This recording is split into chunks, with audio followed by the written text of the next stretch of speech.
Morning, everyone. I'd like to call the January 14th, 2010 Board of County Commissioners meeting to order.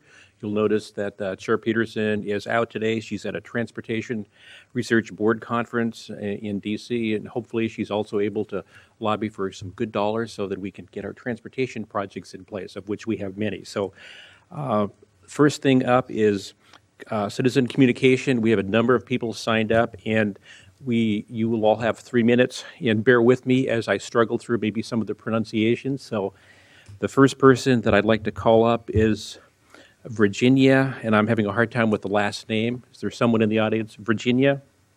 Yes. Virginia, why don't you come on up and grab a seat and give us your full name and address. We'll start the clock going. Is this recorded on? It's being shown live, and it's being shown Then I live. can't give you my address because I have a restraint order from another state. Okay, this city will be Protects fine. 10 people. Okay, that's fine. So give us your full name, Virginia. Virginia A. Davies Rock. Okay, I live in Lake Oswego. okay. Go ahead. I'm here today. I work nights. I've had 4 hours sleep, so I'm not exactly pleased about having to be here. I'd like to know why my question couldn't have been answered on the phone. My concern is H1N1 injections for people over 65. I spent quite a bit of time yesterday trying to find out when and if they were going to be given. There was at least 6 weeks that they were given with lots of advertisement for everyone under age 65. I can't find out this information. I'm told to go to the nearest drugstore and pay $20 and get them. Can you explain this to me? Okay, I understand that we have some of our staff here or on their way over who know the answers, and they should be able to lead you to get the vaccine at no cost. So rather than going to Walgreens or some other provider, it seems like we had a really huge rush of people wanting vaccines. Then things slowed. There's still a lot of concern about H1N1 and the ability of people to get vaccine. There seems to be more and more vaccine available. So we have staff here who can address your question and hopefully get you the vaccination. But why can't I today. get the information without coming here to you? Well, I was unaware of this until just a few minutes ago, just before the meeting started. So normally we do have the clinic open. We have people who can respond to questions, but this is a new one for us Well, here I today. spent a great deal of time yesterday, my valuable time, trying to get an answer to this, which is why I'm here this morning after 4.5 hours sleep And you have my apologies when I for worked that. last night. And we do have someone here who can help you, and we'd love to be able to do that right now if we can. Thank you. Thank you for coming in. Sorry you've had to come in. Thank you.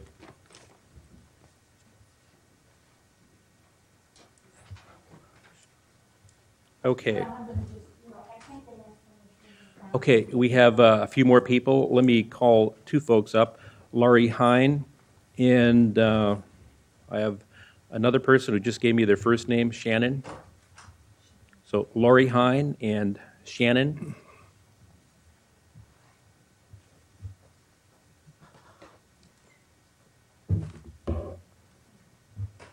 Hi, my name is Laurie Hine. I'm from Lake Oswego. And last summer, I had the pleasure of working on my class reunion, Lake Oswego, class of 69, Go Lakers. And I did a little survey on our website, and fully 30% of our class was either out of work or underemployed. Most of us at our age group, 58 years old, were consultants and owned their own businesses, so, you know, they weren't able to get unemployment or anything like that. And the good thing about that is it's given us time to look at our surroundings and the things that are going on politically. I was able to work getting petitions signed for Measure 66 and Measure 67, and I truly resent the fact that the government has paid almost $8 million, $7 or $8 million, to advertise something that was against the will of the people. I mean, the people put the initiative out there for 66 and 67, and now we get these things in the mail telling us how bad things are going to be if we don't vote yes on 66 and 67. And I realize that this has been done for years, but I wasn't paying attention before. But now, since I've been unemployed for the first time in my life for a year and a half, I have time to pay attention. I'll be at these meetings, and I'll be watching what everybody's doing.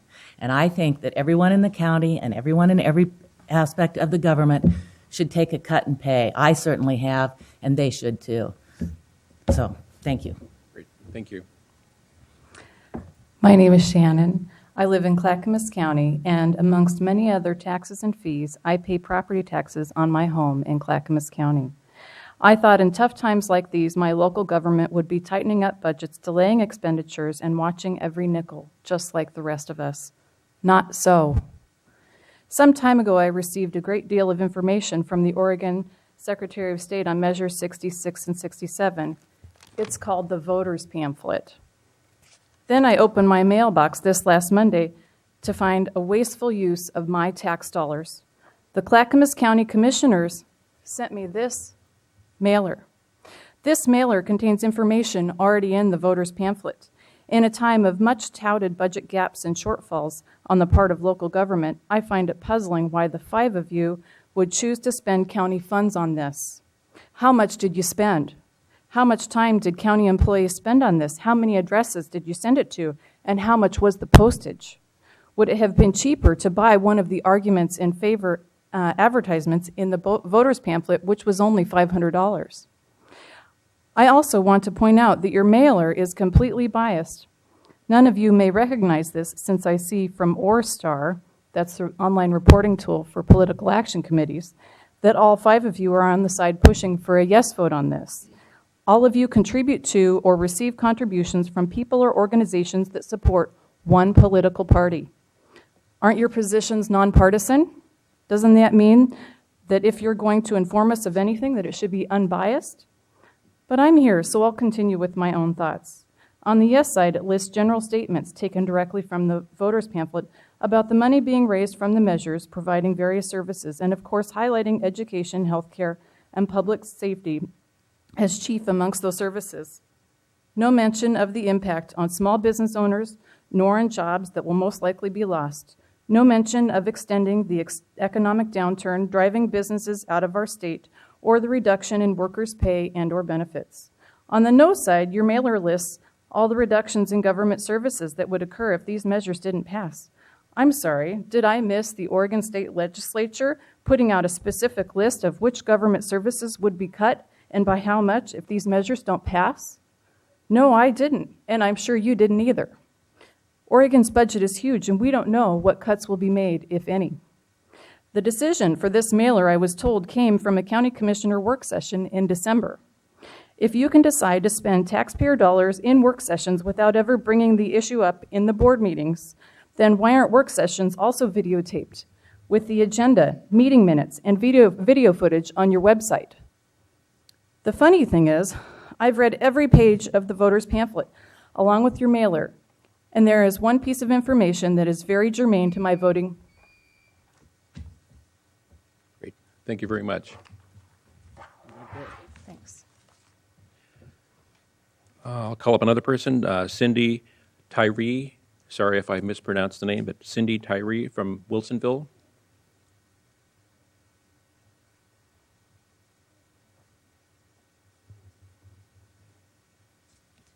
My name is Cindy Tyree, 3351 Southwest Hazelbrush Court in Wilsonville.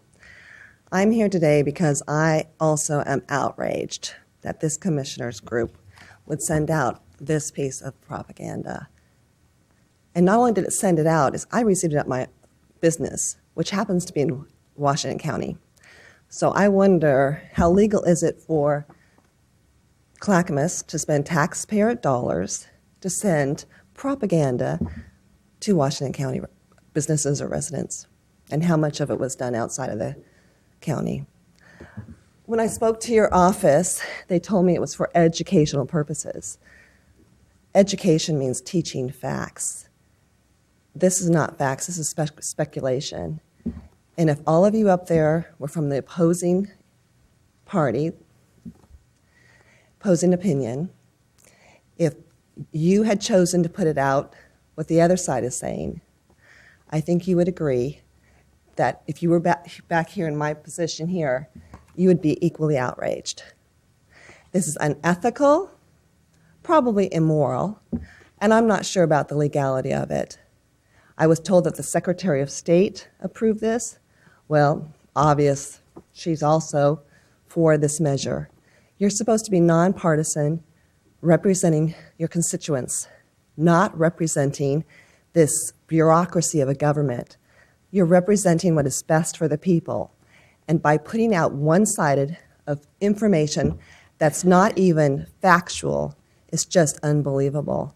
And I'm going to pursue this with the Secretary of State and the legal system and find out what right you had to do to spend my taxpayer money, our taxpayer money, on this. Thank you. Thank you. What I'd like to do is continue calling up folks. We still have a few more, and we'll have an opportunity to give a little bit more background on this particular mailer and the reasons for sending it out. But let me continue with our citizen communication. I've got quite a few more people. Jerry Simnett and Brooks Cutsforth, come on up.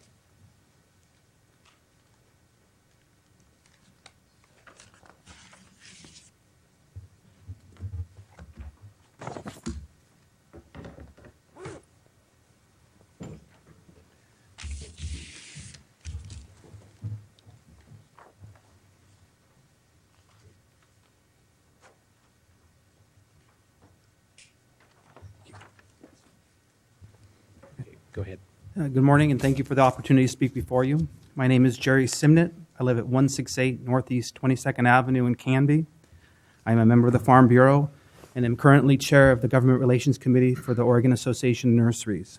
I'm here to speak about a small piece of land that is now currently designated as rural reserve, and I, and along with the majority of the owners, property owners in the area, would like to see it as undesignated. I don't know if you're, I'm pretty sure you're aware of the piece of land. It's the north part of Canby. It's represented in the map north of where the orange line is, or a red line you can see. Under Senate Bill 1011, the goals were to provide areas of growth for cities and also to protect farmland, large tracts of farmland that could remain sustainable and viable. This piece of land does not fit very well in the rural reserves. Its proximity to the city of Canby has made it more urban than anything else. And you can see this influence in several different ways. You see lots of bike paths and biking, walking areas. You also see the land values that have exceeded what agricultural land is. And if you look at the map, you see there's many small parcels of land, 1 acre, 2 acres, some 5 acre pieces, with very few large tracts of land which the Rural Reserve seeks to save. The other reason that I think that there's no need to put it into the Rural Reserve is that it's not under any real threat of being developed. And this is mainly because it would have to go through all the different city, state, and county criteria. And once it went through that, the urban growth boundary changes. It would also have to go through what Canby has as voter-approved annexation, which is a difficult process. Since it doesn't fit very well in the definition of rural reserve, and that its proximity to the city of Canby makes it very difficult, or makes it, I should say, a challenge to farm and create the viability and sustainability that rural reserves wants, I'd like to ask you and support a majority of the landowners in the area and change the designation from rural reserve to undesignated and allow the owners the flexibility to remain viable and sustainable for as long as possible. Thank you. Thank you. My name is Brooks Cutsforth. I live on 1840 North Country Club Drive in Canby, and I'm a business owner in downtown Canby.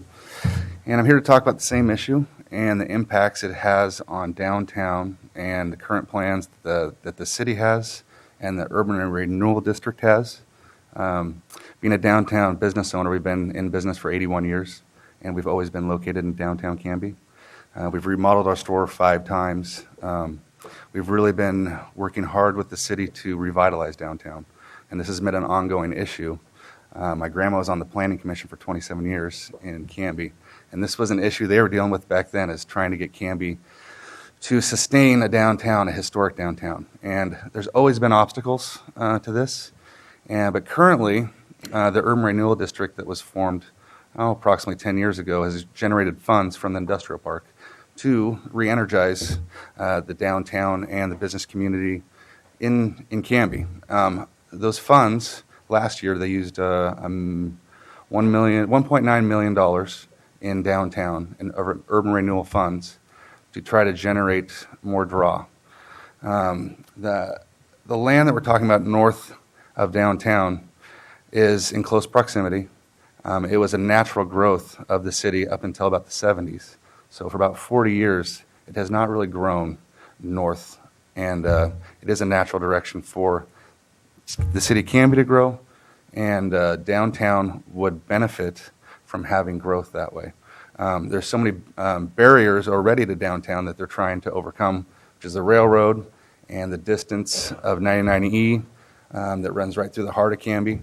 It really deters people from going downtown. And so urban renewal funds are being used to promote downtown, and if this is not left undesignated, I fear that this will just be another barrier for growth in Canby and Canby's downtown, and the direction that the city was planning on going. So that's about it. I was hoping to left undesignated. Great, thank you both very much. Okay, let me call up Catherine Davis and Susan Myers.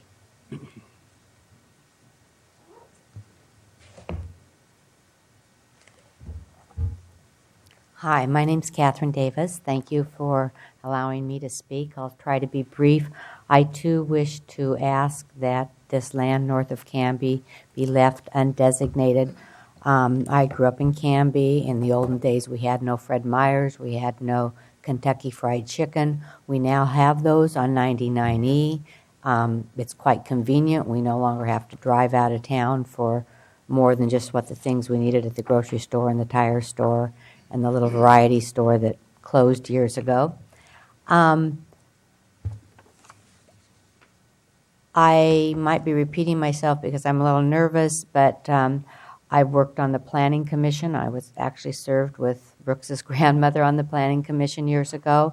I worked the last couple of years with the Canby Business and Redevelopment Committee. I'm not sure I have the right word there. And it's all about downtown Canby being, it's pretty darn cute. And we want to keep it viable.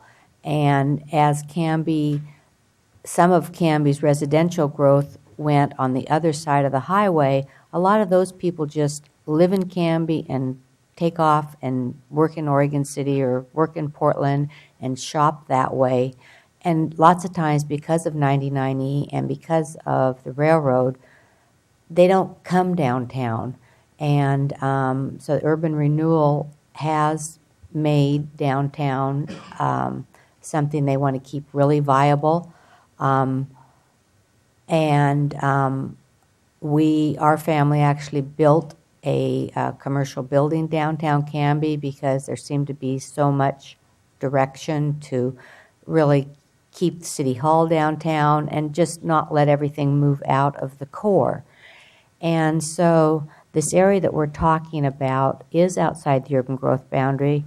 The chances of it developing in the next 10 or 20 years is probably not likely, but just to landlock it and say 50-year rural reserve without allowing the city a little flexibility. The city always makes good decisions.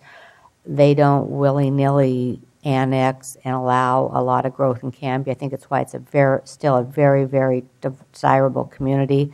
When I'm around friends in Portland, they always say, oh, Canby, that's that really nice smaller town out there, and it is. And a lot of us are very committed to keeping it that way. And I don't personally see the harm of leaving it undesignated. I went door to door to all the businesses downtown Canby. I got about 20 signatures supporting this undesignated designation. We've talked to the chamber. They've been supporting us. this. Thank you. Great, thank you very much, and thanks for the maps, too. Very helpful. Okay, My name Go is ahead. Susan Myers. I live at 372 Southeast 13th Place in Canby. I'm a lifetime resident of Canby. I'm currently working with the City of Canby as a volunteer to help them update their transportation system plan and develop their low-impact development standards. The reason why we're all here is because of the open house process. We have gone to them, and we did testify at the Metro hearing, but Catherine Harrington suggested that we come to you and express our concerns since it is a full 22 members that are voting on the issue, and they wanted to make sure that we're heard. So that's why we're here. Everyone's been talking about how, as it currently stands, if remains as it is shown here, most of Canby's 891 acres of residential that they're expected to take in the 2060 plan will be down in this area, east of Canby, and below the tracks on the other side of the industrial park. So those residents are going to have to go through the industrial park, through the highway, cross the tracks to get to Canby's downtown. The concern is a second commercial district will develop in that area far to the east or further along 99, which would weaken the downtown area. So we understand that the City of Canby has, in their past requests, showed in this hatched area, this is the area that they have asked be included because they do believe it is ideal for long-term residential growth.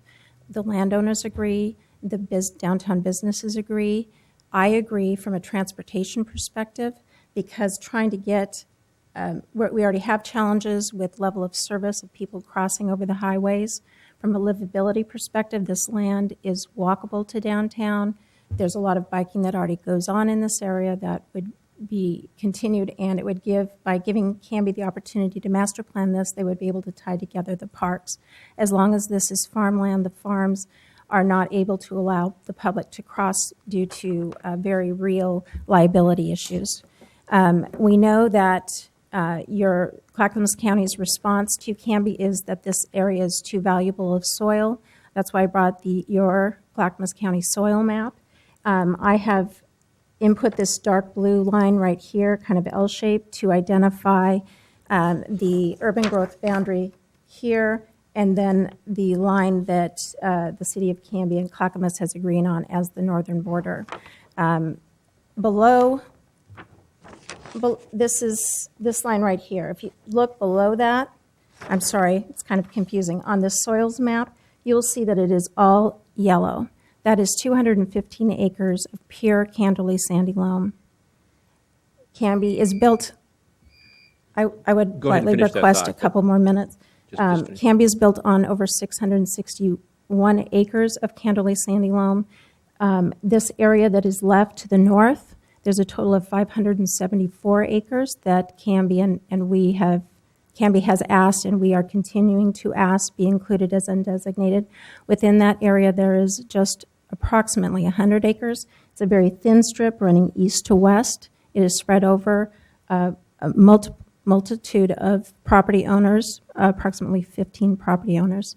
My last point is that the Senate bill has several criteria. Soils is only one of them. You need to also look at sustainability and capability of long-term ag use. Okay, Thank thank you. you both very much. And the last person that has signed up and filled out a blue card is Randy Carson. Come on up, Randy. If anyone else is here wishing to provide comment during this period, please see the clerk and fill out a blue card. Go ahead. Good morning, Commissioners. Thanks for your time. I'm Randy Carson, 556 Southeast 10th Avenue in Canby. Former Canby City Councilor for the last 10 years, till I decided not to run this last time around. I've known most of you for the last 10 years. Thanks for all your time. And I've also was on the Urban and Rural Reserves Committee for the last 2 years, spending a lot of my own personal time working through this process and trying to make the best decisions that we could for the county. And I think we did a pretty good job as the committee, and I know you're taking it on to Metro. So I'd like to basically have you reconsidered the proposed designation of rural reserves abutting Canby's urban growth boundaries? And you've already heard quite a bit of the other testimony concerning this. But please change or leave as undesignated the land areas north of Canby and the areas south and east of Canby, which I'm specifically talking about. There's a small area along the river. If you look at the bottom of your map, there's kind of a area on the southeast side of town that is north of the Malala River, and it's outside our urban growth boundary. Specifically, the land south and east of Canby, north of the Malala River. Approximately 70 acres is on the upper flat plateau, which with a major city road, 13th Avenue, it's also a city-county road, and there is services to the area on the west and on the north side, which is already inside the city limits of Canby. The easternmost section has Malino Road and the local railroad right-of-way is going through it. So with this information, I would like to have you at least take a look at that specific area on the south of about 100 and some acres and ask it to be removed. I think it was kind of an oversight as you looked at the area that Canby had asked for, which is just to the east and a little bit north. I don't think anybody really even noticed that that was north of the river, and it would actually be, you know, up against our city boundaries right now, the current city boundaries. So the area along the current city boundary cannot effectively be farmed because of the issues of pesticides and farming practices next to new homes. There's a lot of $400,000 homes in that area just to the west of that, and also starting to come out in the north. There's a school just on the north side within about a quarter of a mile there. And the area on the other side of Malino Road is basically kind of rolling hills with the railroad tracks running diagonally through it, which basically means it's never going to be used as farmland. Right now, it's just kind of rolling hills with no farming being done at this time. So I would like to have you reconsider that and take it to Metro and see if we can remove that section also from the rural reserve area. Thank you for your time. Okay, thank you, Randy. Okay, I don't see anyone else who has signed up for the comment period, but what I'd like to do, first let me look to Charlotte. I think we'll have some opportunity to talk a little bit about the reserves process. I know we're in the midst of public hearings and so forth, so I don't know if we want to wait a little bit and talk about that, or? Yeah. The public hearings, as you know, are going on this week and next week.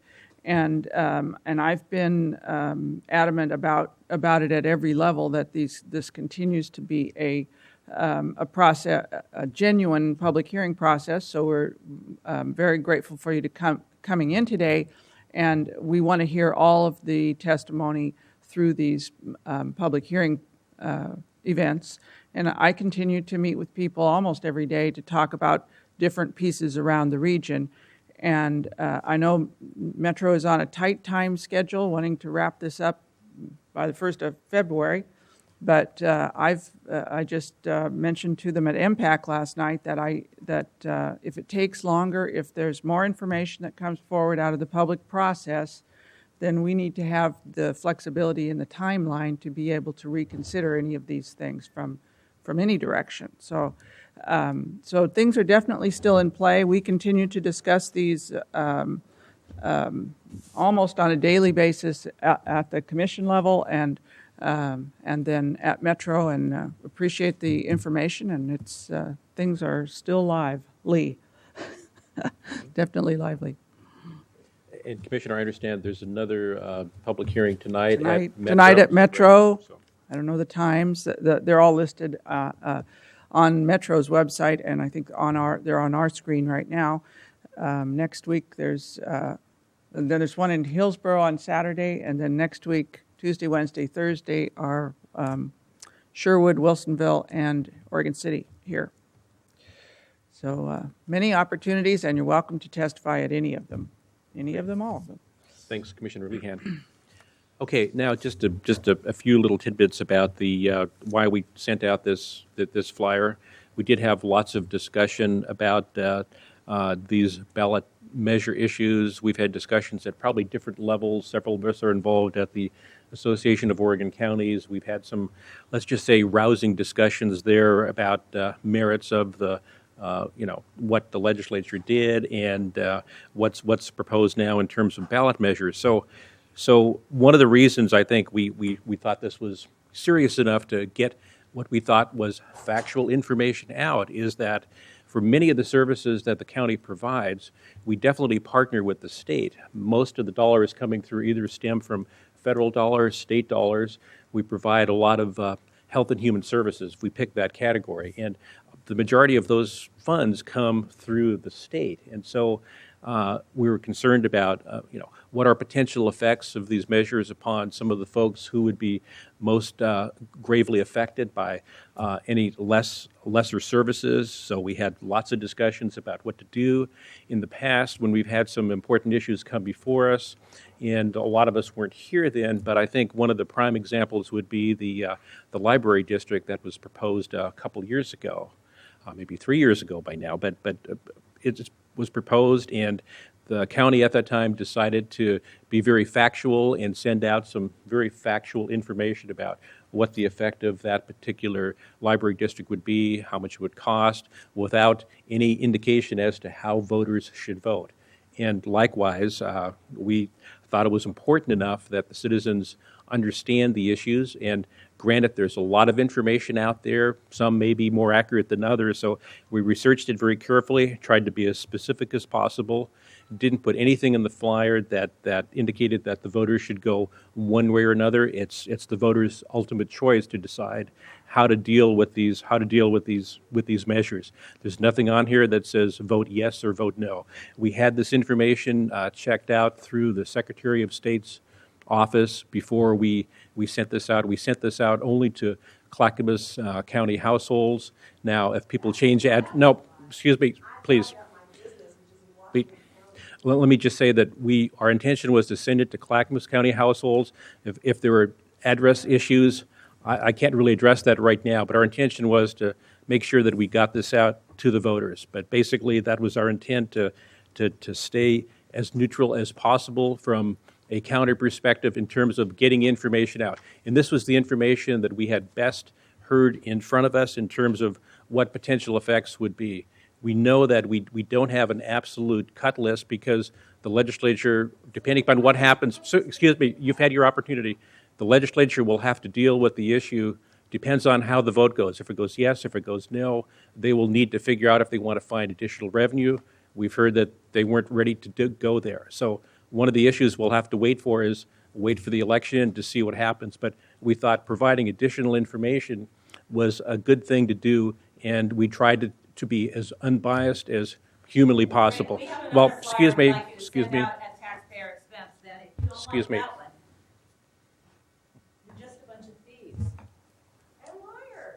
I'm sorry you folks feel that way, but you're entitled to your opinion. So I'd like to move on. We have other business to attend to. Okay. Thank you. Okay, next item up, we have a public hearing. I think we have some staff available for that too. We have a first reading of an ordinance repealing the county code 8.07 of the burglar alarm ordinance and replacing it with a new chapter, which basically updates that chapter. And we have Kimberly Ibarra-Cole here to speak to us about the intent of this particular change. Good morning, Commissioners. Thank Pleasure you. to be here. Kimberly Ibarra-Cole, Senior Assistant County Counsel with Clackamas County Council. With me is Captain Kevin Poppin on behalf of the Clackamas County Sheriff's Office.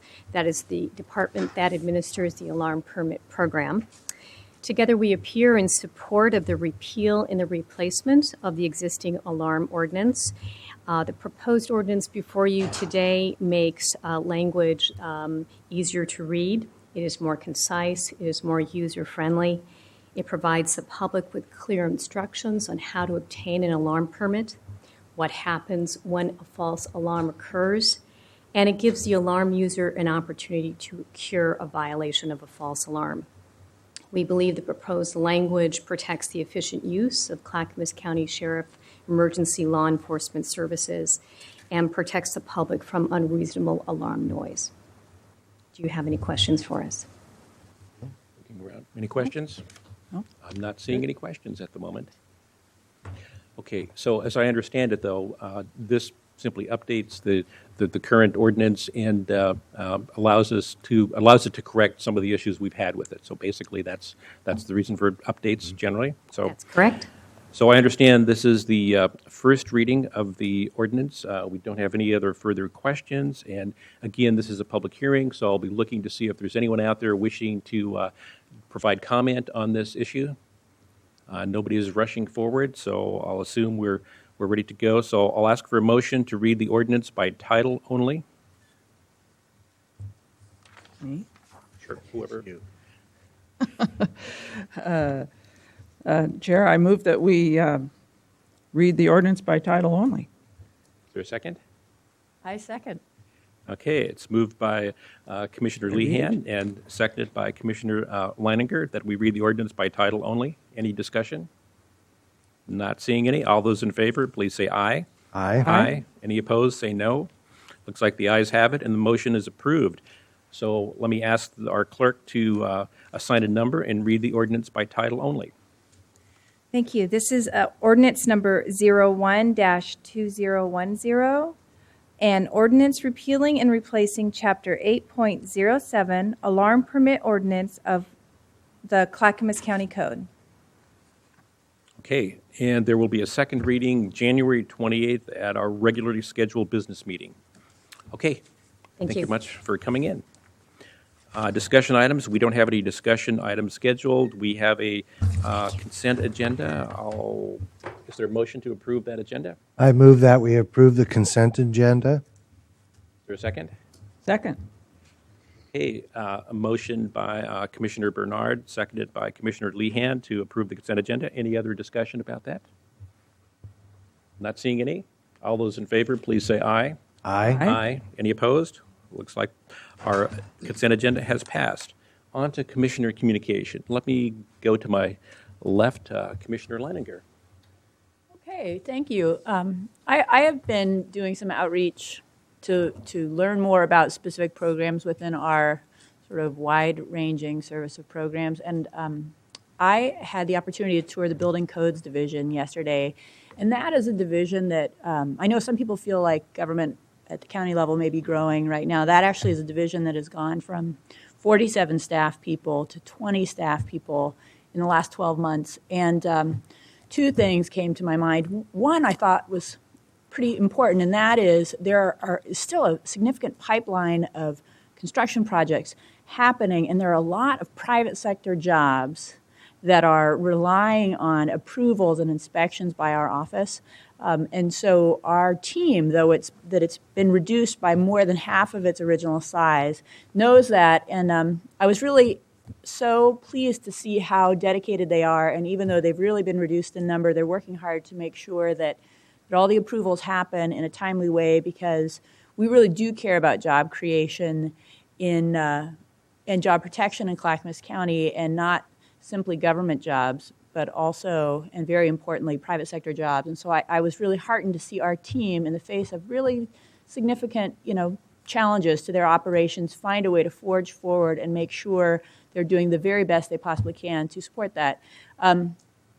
So the second thing that I want people to hear, because I think it's important, is our Department of Human Services, which has undergone a big increase in demand. Demand at emergency food sites is up 45% in the last year, and demand at the food banks, the 23 food banks in the county, is up over 30% in the last year.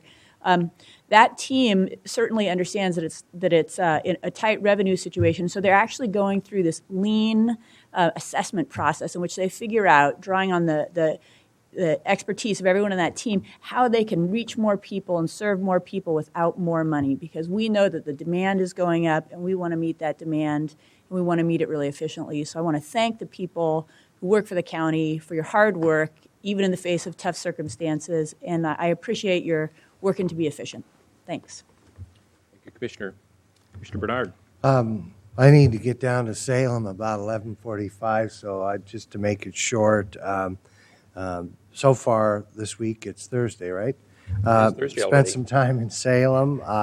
There's a lot of meetings going on about transportation issues and many other issues. And because we have 5 commissioners, we're able to do many different things. I know Charlotte was at Impact last night, and I was in Salem, and Bob was Mount Hood earlier the week, and Ann was CCBA meeting and JPAC this morning. So we're all over the place, and Lynn's in Washington, D.C. working for us all. So that's all I'd like to say. We're working hard. Yes. Thank you, Commissioner.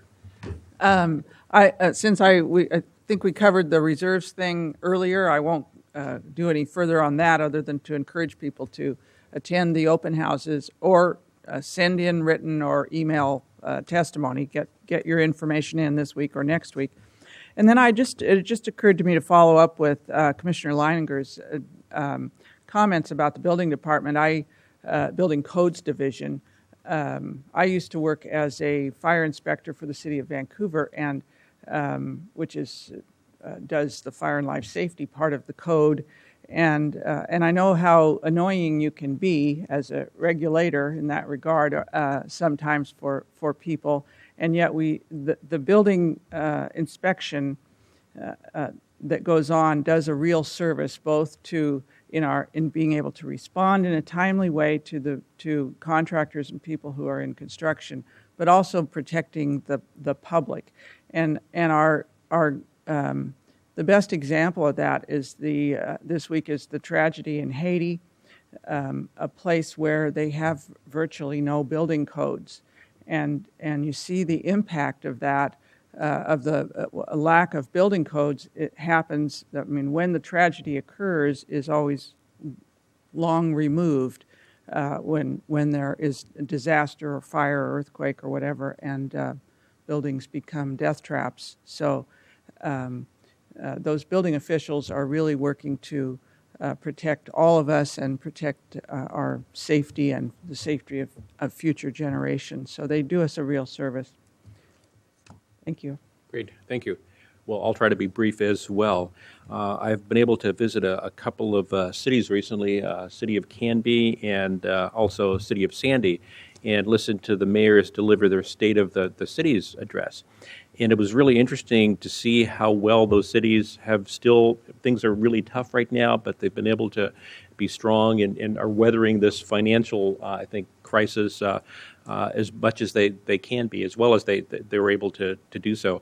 At Sandy, just yesterday, I heard from the mayor that, and also from the their Chamber of Commerce leader, that they are increasing their number of members of their chamber. So that's really nice to hear in these really hard times. So I think these communities are pulling together. They're small communities outside of the urban growth boundaries, but of the larger metro area. But they're trying to hang in there and looking for signs of recovery. They're pulling together and working together, and so that was great to see. So it's nice to be able to go out and see how these cities are doing. One of the other, maybe one final comment about things like ballot measures. We know that passions can run high at this time, and if you look at the full backdrop, I mean, we've suffered through this worldwide economic recession. It's not just Oregon struggling to meet its budget needs, but all over the U.S., many of the states. If you pick up the paper on almost any day, you will see that the legislatures are in session trying to figure out how they will still be able to take care of the needs that are within those respective states. They're a little bit different, but across the board, there are very, very few states that are able to completely meet the needs. So it's really a difficult struggle. Our whole reason for sending out information was just that, to make sure that the voters had sufficient information to be able to make a decision. We're not saying that's the only thing one should look at. The voters pamphlet is just chock full of information as well. So please, look into these issues very carefully. Our intention is not to do harm to anyone, but to try to at least get the discussion moving. It's ultimately up to our Oregon voters to figure this out, and our legislature will be meeting and will be dealing with these issues just as other state legislatures are doing. So with that, I will end this meeting, and if no objections, let's end the business meeting, and stay tuned for the community events announcements at the end. Thank you.